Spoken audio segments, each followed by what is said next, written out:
Make sure to hit that subscribe button and don't forget to hit the like button. And also to get daily updates, hit that ring-a-ling-a-ding-ding-ding bell for notifications as soon as a video comes up. I knew what was going on before everyone else knew what was going on. Oh. Because I was publishing a book. Really? Okay. So at the time, we had a printer who we were working with who had pretty much the printing operations not in the United States. Gotcha. It was overseas. And we heard about it around November, December.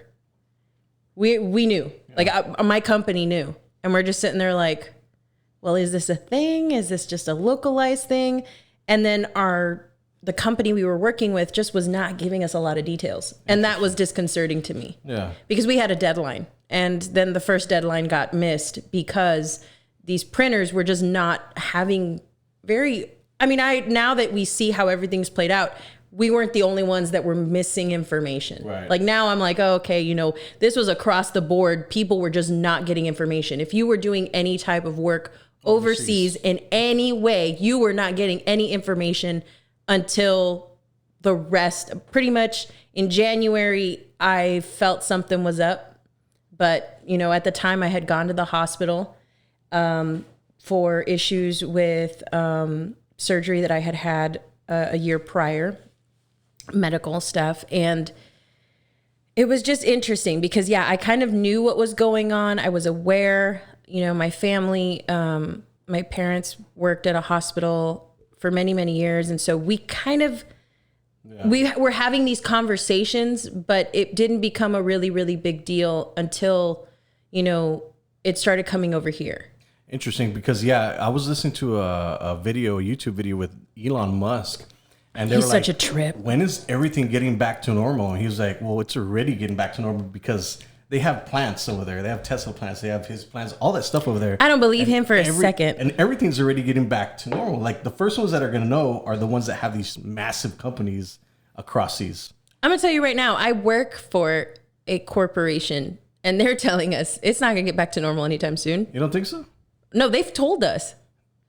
That's the weird thing though, because I think that like certain people are vocal because they want it to get back to normal because they have vested interest in things getting back to normal. But I think that a lot of us who work for corporate companies who are still not going back to the office, think about that for a second. If you work for a corporation and you are not allowed to go back into your facilities still, and they have no deadline for when that's going to happen. True. USAA, all these other companies, like they don't have, I don't work for USAA. I'm just saying like all these major companies that work here out of the state of Texas, not a lot of them have an ETA.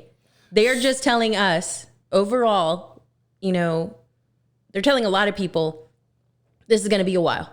That's it. So what are your thoughts on that? Do you open up the economy and let people die, or do you keep the economy closed and let it collapse? I think that there's a good middle ground, but I think that people who are working, like myself and many others who are still working, there needs to be a better way. They need to have good emergency planning.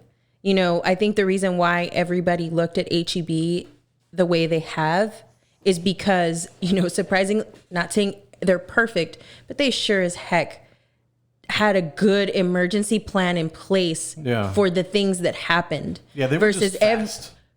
They were very fast. But they, along with everyone else, I listened to the interviews that they had, and I think they did one with Texas Monthly, and that's what really kind of opened my eyes. They're like, oh, we've been preparing for this since November. They knew. And that's where I'm telling you, like a lot of us were given information, those of us who either work overseas or deal with in any facet, if you were dealing with anything overseas, whether you were printing books as an indie publisher, whether you wwere doing anything, you had the heads up. You had a heads up, but you didn't know too much, but you knew enough to be concerned. It's the Joshua Morones Podcast. Probably the best podcast in the universe. It's the Joshua Morones Podcast. Maybe it's the best in the RJV. It's the Joshua Morones Podcast.